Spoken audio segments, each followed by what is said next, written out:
ನಮಸ್ಕಾರ ಎಲ್ಲರಿಗೂ ಕಥಾಲೋಕಕ್ಕೆ ಸ್ವಾಗತ. ಇವತ್ತಿನ ಕಥೆ ಪೌರಾಣಿಕ ಕಥೆ. ಇವತ್ತು ನಾವು ಶುಕ್ರವಾರದ ವಿಶೇಷ ಸರಣಿಯನ್ನು ಪ್ರಾರಂಭ ಮಾಡುತ್ತಿದ್ದೇವೆ. ನವರಾತ್ರಿಯಲ್ಲಿ ಪೂಜಿಸುವ ದೇವಿಯ 9 ಅವತಾರದ 9 ಕಥೆಗಳು. ನಿಮ್ಮೆಲ್ಲರ ಕಥಾಲೋಕದ ಈ ಸರಣಿಯಲ್ಲಿ ಪ್ರತಿ ಶುಕ್ರವಾರ ದೇವಿಯ ಒಂದೊಂದು ಅವತಾರದ ಕಥೆ ಹೇಳ್ತೀವಿ. ಇವತ್ತಿನ ಕಥೆ ದೇವಿಯ ಮೊದಲ ಅವತಾರವಾದ ಶೈಲಪುತ್ರಿಯ ಕಥೆ. ನವರಾತ್ರಿಯ ಮೊದಲನೇ ದಿನದಂದು ಮಾತೆ ಶೈಲಪುತ್ರಿಯನ್ನು ದುರ್ಗಾದೇವಿಯ ಮೊದಲ ರೂಪವಾಗಿ ಪೂಜಿಸಲಾಗುತ್ತದೆ. ಪರ್ವತರಾಜ ಹಿಮವಂತನ ಪುತ್ರಿಯೇ ಶೈಲಪುತ್ರಿ. ಪ್ರಜಾಪತಿ ದಕ್ಷ ತನ್ನ 27 ಪುತ್ರಿಯರನ್ನು ಚಂದ್ರನಿಗೆ ಮದುವೆ ಮಾಡಿಕೊಟ್ಟಿದ್ದ.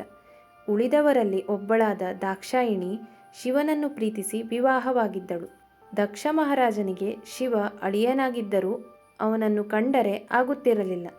ಸ್ಮಶಾನದಲ್ಲಿ ವಾಸ ಮಾಡುವ ಕುತ್ತಿಗೆಯಲ್ಲಿ ನಾಗರಹಾವನ್ನು ಸುತ್ತಿಕೊಂಡಿರುವ ಶಿವನಿಗಿಂತ ಚೆಲುವನಾಗಿರುವ ಮತ್ತು ಒಳ್ಳೆಯವರ ಸಿಗುತ್ತಿದ್ದ ಎಂದು ಹೇಳಿಕೊಳ್ಳುತ್ತಿದ್ದ.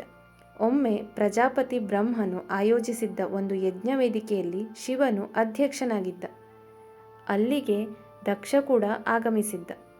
ಆಗ ಬ್ರಹ್ಮ ಮತ್ತು ಶಿವ ಇವರನ್ನು ಬಿಟ್ಟು ಉಳಿದವರೆಲ್ಲರೂ ಎದ್ದು ನಿಂತು ಗೌರವ ಸೂಚಿಸಿದರು. ಇದರಿಂದ ದಕ್ಷ ಮತ್ತಷ್ಟು ಕೆರಳಿದ್ದ.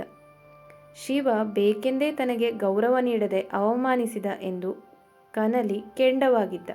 ಇದಕ್ಕೆ ಪ್ರತೀಕಾರವೆಂಬಂತೆ ದಕ್ಷನು ಶಿವನಿಗೆ ಅವಮಾನ ಮಾಡಬೇಕೆಂದು ಇನ್ನೊಂದು ಯಜ್ಞವನ್ನು ಆಯೋಜಿಸಿದ. ಆದರೆ ಮಗಳು ದಾಕ್ಷಾಯಿಣಿ ಹಾಗೂ ಅಳಿಯ ಶಿವನಿಗೆ ಆಹ್ವಾನ ನೀಡದೆ ಉಳಿದ ಎಲ್ಲ ಮಕ್ಕಳಿಗೂ ಆಹ್ವಾನ ನೀಡಿದ್ದ. ತಂದೆಯು ಯಾಗವನ್ನು ಆಯೋಜಿಸಿರುವುದನ್ನು ತಿಳಿದ ದಾಕ್ಷಾಯಿಣಿ ಶಿವನೊಂದಿಗೆ ಈ ಕಾರ್ಯಕ್ರಮದಲ್ಲಿ ಭಾಗಿಯಾಗೋಣ ಎಂದು ಒತ್ತಾಯಿಸಿದಳು. ಆದರೆ ಶಿವ ಆಹ್ವಾನವಿಲ್ಲದೆ ಹೋಗುವುದು ಸರಿಯಲ್ಲ ಎನ್ನುತ್ತಾನೆ.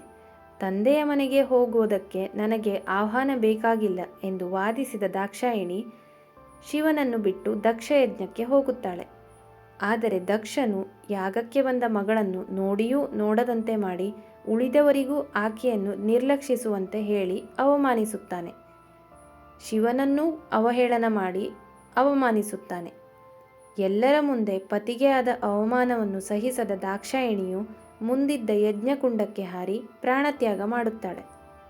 ಹೀಗೆ ತನ್ನ ಶರೀರವನ್ನು ಭಸ್ಮವಾಗಿಸಿದ ದಾಕ್ಷಾಯಿಣಿ ಮುಂದಿನ ಜನ್ಮದಲ್ಲಿ ಹಿಮವಂತನ ಪುತ್ರಿಯಾಗಿ ಜನಿಸುತ್ತಾಳೆ.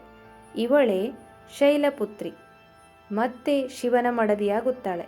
ಮದುವೆಯಾದ ಬಳಿಕ ಶಿವ ಪತ್ನಿಗೆ ವರ್ಷದಲ್ಲಿ 10 ದಿನ ಮಾತ್ರ ತವರು ಮನೆಗೆ ತೆರಳಲು ಅನುಮತಿ ನೀಡುತ್ತಾನೆ ಎಂದು ನಂಬುತ್ತಾರೆ. ಇನ್ನು ಶೈಲಪುತ್ರಿಯ ಸ್ವರೂಪ ಹೇಗಿದೆ ಎಂದರೆ, ಶೈಲಪುತ್ರಿಯನ್ನು ಆದಿಶಕ್ತಿ ಎಂದು ಗುರುತಿಸಲಾಗುತ್ತದೆ. ಆಕೆಯು ಗೂಳಿಯ ಮೇಲೆ ಸವಾರಿ ಮಾಡುತ್ತಿದ್ದ ಕಾರಣ ವೃಷರುಧ ಎಂದೂ ಕೂಡ ಕರೆಯುತ್ತಾರೆ. ಶೈಲಪುತ್ರಿಯು ಮನೋಕಾರಕನಾದ ಚಂದ್ರನನ್ನು ತನ್ನ ಮಸ್ತಿಷ್ಕದ ಮೇಲೆ ಧರಿಸಿದ್ದಾಳೆ. ತಮೋಗುಣದ ಸಂಕೇತವಾದ ತ್ರಿಶೂಲವನ್ನು ತನ್ನ ಬಲಗೈಯಲ್ಲಿ ಧಾರಣೆ ಮಾಡಿದ್ದಾಳೆ. ಶ್ವೇತವಸ್ತ್ರಧಾರಿಯಾಗಿರುವ ಶೈಲಪುತ್ರಿಗೆ ಮಲ್ಲಿಗೆ ಹೂವು ಇಷ್ಟವಾದ ಹೂವು. ಈ ವಿಡಿಯೋ ಇಷ್ಟ ಆಗಿದ್ದರೆ ಲೈಕ್ ಮಾಡಿ, ಕಮೆಂಟ್ ಬಾಕ್ಸಲ್ಲಿ ನಿಮ್ಮ ಅನಿಸಿಕೆಯನ್ನು ತಿಳಿಸಿ. ಮತ್ತಷ್ಟು ಕತೆ ಕೇಳಲು ನಮ್ಮ ಕಥಾಲೋಕ ಚಾನಲ್ನ ಸಬ್ಸ್ಕ್ರೈಬ್ ಮಾಡಿ ಸಪೋರ್ಟ್ ಮಾಡಿ. ಚಾನಲ್ನ ಎಲ್ಲ ತ್ವರಿತ ಮಾಹಿತಿಗಾಗಿ ಇನ್ಸ್ಟಾಗ್ರಾಮ್ ಮತ್ತು ಫೇಸ್ಬುಕ್ ಅಕೌಂಟ್ನ ಫಾಲೋ ಮಾಡ್ಕೊಳ್ಳಿ. ಮತ್ತೆ ಮುಂದಿನ ಶುಕ್ರವಾರ ದೇವಿಯ 2ನೇ ಅವತಾರದ ಕಥೆಯೊಂದಿಗೆ ಸಿಗೋಣ. ಧನ್ಯವಾದಗಳು.